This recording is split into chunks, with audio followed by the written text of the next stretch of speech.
नमस्कार सर, मेरा नाम राजू है। आज का टॉपिक है how to select best mutual fund. और म्यूचुअल फंड जब सेलेक्ट कर रहे हैं तो उसके पहले क्या चेक करना है बिफोर इन्वेस्टिंग, तो उसके बारे में वीडियो है। मान लेते हैं कि आपको 5 किलोमीटर चलना है तो आसानी से साइकिल से वो गोल पूरा हो सकता है, लेकिन यदि 50 किलोमीटर तक चलना है तो साइकिल से अच्छा होगा कि बाइक से चलते हैं। और 1000 किलोमीटर का अगर सफ़र करना है तो प्रेफर करेंगे कि ट्रेन से चलते हैं। और यदि 20,000 किलोमीटर जाना पड़े तो ट्रेन से भी अच्छा सुविधा होगा कि प्लेन से चलते हैं, इजीली पहुंच जाएंगे बिना थके। तो ये टूल्स है, अलग अलग गोल के लिए अलग अलग टूल्स है, डिफरेंट टूल्स है, आप उसका सहारा लेते हैं। अब यहाँ पे उदाहरण के तौर पे आपको 6 महीना से 1 साल के बाद घर बनाना है तो बैंक एफडी में पैसा रख सकते हैं, या फिर म्यूचुअल फंड में अगर पूछेंगे तो मैं एक ही फंड का नाम बोलता हूँ, SBI short term debt fund. Debt fund में अगर इक्विटी में पहले से इन्वेस्टेड है और 6 महीना साल भर के बाद घर बनाना है तो उस इक्विटी वाले पैसे को डेट में स्विच करके रख देंगे। और जो निहायत ही ज़रूरी काम है, बनाना ही बनाना घर है, फिक्स्ड है वो कि बनाना ही बनाना है, तो उसको आप स्विच करके डेट फंड में रख देंगे और वहाँ से अपना वो काम शुरू करेंगे। लेकिन कुछ काम ऐसा है कि 5 साल के बाद बच्चे का एजुकेशन आना ही आना है तो चलो ब्लू चिप में पैसा रख देंगे, लार्ज कैप कैटेगरी में रख देंगे। अगर 10 से 15 साल टाइम है, बच्चे के शादी के लिए पैसा इन्वेस्ट कर रहे हैं तो mid cap, small cap, multi cap, flexi cap कहीं भी पैसा रखेंगे तो अच्छा खासा ग्रोथ हो जाएगा। यदि उसका AUM, एक चीज़ चेक करना है कि 5,000 करोड़ से ऊपर AUM है तो वैसे फंड में बने रहेंगे। लेकिन यदि टाइम 20 साल है, रिटायरमेंट है, 20 साल से भी ज़्यादा है, रिटायरमेंट के लिए कर रहे हैं, या फिर एक घर बनाना है, अभी तो जॉब मूवेबल है और बाद में घर बनाना है और इसका 20 साल टाइम है रिटायरमेंट का और घर का भी, तो हम स्मॉल कैप, मिड कैप में लंबे समय तक बने रह सकते हैं। तो इस तरह से करके डिफरेंट गोल के लिए डिफरेंट टाइप हो सकता है। अब यहाँ पे दुविधा देखते हैं इन्वेस्टर में कि डेट फंड में रखे हुए हैं, लिक्विड फंड में पैसा रखे हैं, मुझे स्टेटमेंट भेजते हैं, मेल करते हैं, व्हाट्सअप करते हैं कि हमने म्यूचुअल फंड लिया है, बताइए ये कैसा चलेगा, मेरे पास टाइम है 10-12 साल, मच फंड में किया हूँ, अच्छा ही लग रहा है, आपका वीडियो देख रहा हूँ, हमने किया है, पिछले 5 साल से किया है, अब डेट फंड में पैसा रखे हुए हैं। अब डेट फंड में बैंक में गए थे, उस समय इंसेंटिव उसमें ज़्यादा मिल रहा था तो डेट ही फंड दे दिया। किसी और सीरीज का फंड आया था, वो डेट फंड में था, उसमें पैसा कर दिया, गए 2 लाख रुपए कर दीजिए ना, उनको तो आया है ऊपर से हेडक्वार्टर से कि भाई ये करोगे तो ये टूर मिल जाएगा, ये पॉइंट मिल जाएगा। उन्होंने डेट फंड में या fix maturity plan type debt instrument में पैसा लगा के छोड़ दिया है। तो वेल्थ क्रिएशन कभी हो ही नहीं सकता है। ठीक उसी तरह अगर आपको अमेरिका जाना है तो साइकिल से जाएंगे तो कभी नहीं पहुंच पाएंगे, आधे रास्ते में मर जाएंगे। तो इस तरह के फंड में अगर लेके रखे हैं और सोचेंगे कि वेल्थ क्रिएशन, फाइनेंशियल फ्रीडम हो जाए तो कभी नहीं हो सकता है। तो कौन कौन सा कैटेगरी ऐसा है जिससे बचना चाहिए अगर वेल्थ क्रिएशन ही आपका ऑब्जेक्टिव है और लंबा समय आपके पास? तो यहाँ पे मैं सबसे पहले StarSIP.in ओपन किया है और यहाँ पे काफ़ी सारा कैटेगरी है। सबसे पहले लिखा हुआ है all equity, all hybrid, all debt, ये 3 तरह का, इसको तो हटा देंगे क्योंकि ऑल है इसमें। अब 4 से लेके 55 तक है तो टोटल कैटेगरी कितना हो गया? 52 नॉर्मली कैटेगरी है म्यूचुअल फंड में। पागल हो जाएंगे सेलेक्ट करने में। तो नॉर्मली कैटेगरी नंबर 4 से लेके 14 तक यहाँ पे देख लेते हैं। 4 से 14, 4 मतलब large cap, mid cap, small cap, ELSS, tax saving, multi cap, flexi cap, focused equity, large and mid cap, dividend yield, Contra और हाइब्रिड एग्रेसिव, इसको बैलेंस फंड बोलते हैं। 14 तक, 4 से लेके 14 तक नॉर्मल कैटेगरी है, जहां की आप नॉर्मली अगर आपका पैसा इन्वेस्टेड है तो लंबे समय में वेल्थ क्रिएशन हो जाएगा।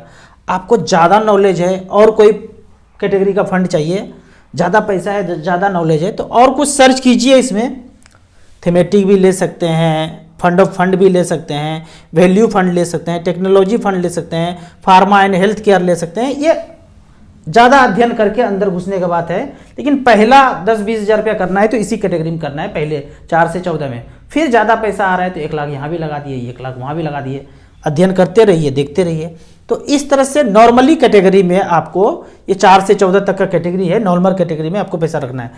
आप कहेंगे कि मुझे कैसे पता चलेगा कि मेरा कौन सा कैटेगरी है? तो उसके लिए आपको StarSIP.in में बिना लॉगिन किए हुए इसको टच करना है। यहाँ पे 1 टाइम का है, ये SIP का वैल्यूएशन है और यहाँ पे नॉर्मल कैलकुलेटर है, और यहाँ पे अगर टच करेंगे तो यहाँ पे पेंशन का भी है, पेंशन प्लान SWP। तो नॉर्मली इसको आप टच करते हैं तो इस तरह का पेज खुल जाएगा। अब आपका कहना है कि मुझे कैसे पता चलेगा कि मैं जो फंड इन्वेस्टेड हूँ कौन सा कैटेगरी का है। उदाहरण के तौर पे क्वांट एक्टिव फंड नाम से पता नहीं चल रहा है, मिड कैप है, स्मॉल कैप है, मल्टी कैप है, क्या है पता नहीं चल रहा है। तो इसको पता करना है तो थोड़ा सा रुक करके एक गाना गाना है, जरा जरा touch me touch me touch me, touch कर देना है। टच करने के बाद ये वाला पेज खुल जाएगा। तो यहाँ कैटेगरी लिख जाएगा, category multi cap, quant active fund multi category में ये फंड है। अब दूसरे फंड का एक बात कर लेते हैं, कैनरा रिबोको इमर्जिंग इक्विटी फंड, पता ही नहीं चल रहा है नाम से, कैनरा रिबोको इमर्जिंग इक्विटी, कुछ नहीं पता चल रहा है। लार्ज कैप है, मिड कैप है, स्मॉल कैप है। फिर वही गाना गाना है, जरा जरा touch me touch me touch me, touch किया तो ये वाला पेज खुलेगा। Category large and mid cap, कौन सा लार्ज एंड मिड कैप, तो यहाँ पे देखेंगे large and mid cap, large and mid cap, large and 11 number large and mid cap में ये आपका पैसा है। तो इस तरह से करके 4 से 14 तक में अगर है फिर तो ठीक है।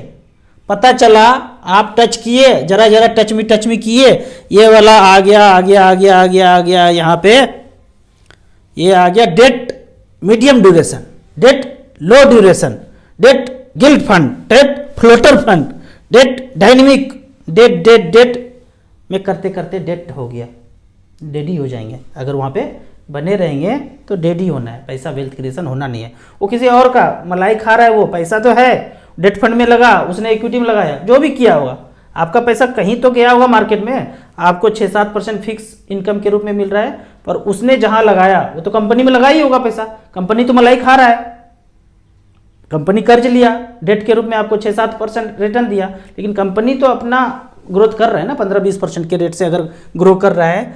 इक्विटी में लगाते हैं तो वो ग्रोथ रिफ्लेक्ट होता है लंबे समय में। तो इस तरह से करके आपको कैटेगरी को चेक कर सकते हैं। अगर इधर उधर कैटेगरी में है तो आपको स्विच करना चाहिए। अब यहाँ पे काफ़ी सारे इन्वेस्टर का कहना होता है कि पहला 1 करोड़ आसानी से कैसे प्राप्त किया जाए, वो कौन सा कैटेगरी होगा। तो उसके लिए यहाँ पे हमने सेलेक्ट किया है स्मॉल कैप। टाइम है 12 साल, 15 साल, 18 साल टाइम है, तो सिंपली हमने स्मॉल कैप सेलेक्ट किया है। यहाँ पे फार्मूला देखेंगे, 15,000, 15 साल, 15% से 27 लाख जमा होता है, 1 करोड़ रुपया वैल्यू हो जाता है। आप कहेंगे कि 15% नहीं मिलेगा तो किसी को कुछ नहीं कर सकते हैं, खुद ही जिम्मेदार होंगे। अगर 12 मिला तो कैलकुलेट करना है, वही StarSIP.in पे जाना है, इसको टच कर देना है। 15,000 पर मंथ, 15 साल, 12% के रेट से 75,68,000 बनता है। यदि आप मचमच फंड के बारे में नहीं जानते हैं और सेफेस्ट में चलते हैं, 6% का एवरेज रेट मिलता है, तो 43,84,000 बनता है। 30% टैक्स भी देना पड़ेगा, यदि टैक्स वाले कैटेगरी में आते हैं 30% में, तो मचमच फंड में 10% ही देना पड़ेगा। तो नॉर्मली मैं मान के चलता हूँ कि आप स्मॉल कैप में लगाते हैं और बीच बीच में थोड़ा थोड़ा गिरावट में टॉपअप भी करते हैं, डरते नहीं हैं, तो लगभग 1 करोड़ रुपया बन जाएगा 15% के रेट से। तो कौन सा फंड होना चाहिए? फंड वही है, पहले भी बोला हूँ, निपॉन इंडिया स्मॉल कैप। कितना पर मंथ रखा हूँ? 15,000 रुपये पर मंथ। पिछले 10 साल का रिकॉर्ड लिया है, क्योंकि 15 साल से ये फंड शुरू नहीं हुआ था। 18 लाख जमा हुआ, 58 लाख बन गया, 22% का रिटर्न। दूसरा फंड है SBI स्मॉल कैप, यहाँ पे भी 3-4 हज़ार रुपये का SIP कर दिए। पिछले 10 साल में 18 लाख जमा हुआ है, यहाँ पे 15-15 हज़ार रुपये दिखा रहा है, बना है 55 लाख, 21% का रिटर्न। इस तरह से करके एवरेज अगर देखा जाए, हम नहीं टॉप का मानते हैं, 17% का रिटर्न मिला। इसमें fund management charge, brokerage charge, adviser को क्या मिलना है, सारा तामझाम जुड़ा हुआ है, वो काट लिया पहले ही, काट के आपको दिया जा रहा है। ये 17.9 के बाद कुछ नहीं कटना है। अगर कुछ नहीं कटता तो 19.9 होता, पर 2% आपका एक्सपेंस रेशियो बॉम्बे में काट लिया, काट के ही दिखा जा रहा है। अब जो पैसा मिलेगा उसमें 10% टैक्स अपने गवर्नमेंट को देना है देश चलाने के लिए, इसी से चलता है, तो वो 10% कैपिटल गेन पे लगेगा। कैसे कैलकुलेट होगा कैपिटल गेन वाला टैक्स? काफ़ी सारा टैक्स का भी क्वेश्चन आता है। 18 लाख जमा किया, मान लेते हैं 46 लाख हो गया, तो 46 में 18 तो मूलधन है, उसको हटा दीजिए, बाकी जो बचा, मान लेते हैं 30 लाख बचा, तो 30 लाख का 10%, 3 लाख रुपए टैक्स दे दीजिए। अपने आप नहीं कटता है, आपको देना पड़ता है, रिटर्न में भरना पड़ता है, ऑटोमेटिक नहीं करता है। तो इसमें मूलधन जितना था उतना हटा दिए, अब जो बचा उसमें से 10% टैक्स देना है। तो इस तरह से करके नॉर्मली आप कर सकते हैं। पहला जब 1 करोड़ रुपया हो जाएगा तो दो चीज़ ज़िंदगी से हटा देना है, पहला लालच और दूसरा घमंड। ये अगर हुआ तो वो पाने के बाद भी कुछ होना जाना नहीं है, तो इस दो चीज़ का परित्याग कर देना है। एक कहानी है कि एंड्रू कार्नेगी अमेरिका में कहीं रहते होंगे, हमें नहीं पता कहाँ रहते हैं, सुना है हमने। 80 अरब उनको हो गया, 80 अरब डॉलर उनके पास था। तमन्ना था कि 100 अरब डॉलर हो जाए। तो उन्होंने एक दिन अपने ड्राइवर से पूछा, एंड्रू कार्नेगी ने ड्राइवर से पूछा, अगर तुम्हें अगले जन्म में मौका मिले कि एंड्रू कार्नेगी जैसा बनना है या अपने जैसा ड्राइवर बनना है, तो ड्राइवर ने जवाब दिया, मुझे मेरे जैसा ही बनना है, ड्राइवर बनना है। बड़ा चौंका, क्यों, ऐसा क्यों बोल रहे हो? तो ड्राइवर ने कहा कि आप ऑफिस 8 बजे आते हैं, चपरासी भी 9 बजे आता है और मैनेजर 11 बजे, जो टॉप का बॉस है आपके बाद जो है जस्ट नीचे, वो 11 बजे आता है। और आप नाइट में 5 बजे से 6 बजे लेके सब चला जाता है। आप कभी 8 बजे तक, कभी 9 बजे तक काम करते रहते हैं। इतना पैसा होने के बाद भी आपका तमन्ना है कि 100 अरब तक पहुंच जाए। ये जो 100 अरब पाने का तमन्ना है ना, ये जब तक नहीं मिलेगा तब जाके आपका लालच का तृप्ति होगा, ऐसा आप सोचते हैं, पर ऐसा होगा नहीं। जब 100 अरब हो जाएगा तो 1000 अरब का आपका तमन्ना लालच जाग जाएगा। तो ये है कि जीवन यापन करने के लिए 1 करोड़ बहुत है, ठीक है। ऐसा नहीं कि 1 करोड़ आ जाएगा तो आपको पैसा नहीं आएगा। मैं बोलता हूँ आराम आराम से पैसा आएगा तो आएगा, उसके पीछे नहीं भागना है। जिस तरह से अभी भाग रहे हैं, दौड़ रहे हैं, 80 की स्पीड से गाड़ी चला रहे हैं, शुगर बीपी वाला छोटा टैबलेट लेते हैं, 80 की स्पीड से कार और गाड़ी चला रहे हैं, ऐसे नहीं, थोड़ा सा स्लो कर देंगे मोशन, 40 की स्पीड से चलाएंगे, सुबह उठेंगे, बैडमिंटन भी खेलेंगे, धूप में ऐसे करके 1 घंटा सो जाएंगे, 700 ग्राम धीरे धीरे फल खाएंगे, पैसा तब भी आएगा। लेकिन अभी वाला जो ये मोड है ना, 4th गियर में स्पीड में उड़ाए गाड़ी, ऐसे नहीं उड़ाना है।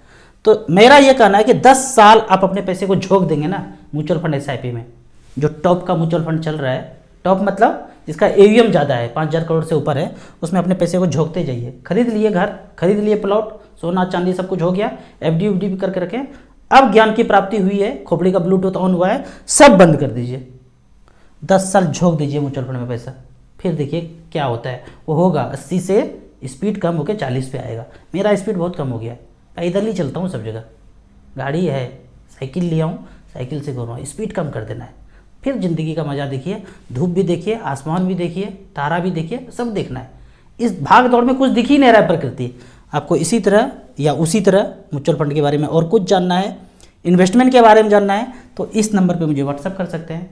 दिए हुए ऐप में रजिस्ट्रेशन करने के बाद मिनिमम 100 रुपया से शुरू कीजिए। जब खोपड़ी का ब्लूटूथ ऑन हो जाए तब ज़्यादा पैसा यहाँ पे इन्वेस्ट कीजिए। वीडियो अच्छा लगे तो व्हाट्सअप यूनिवर्सिटी में दोस्तों के बीच से जरूर शेयर करें।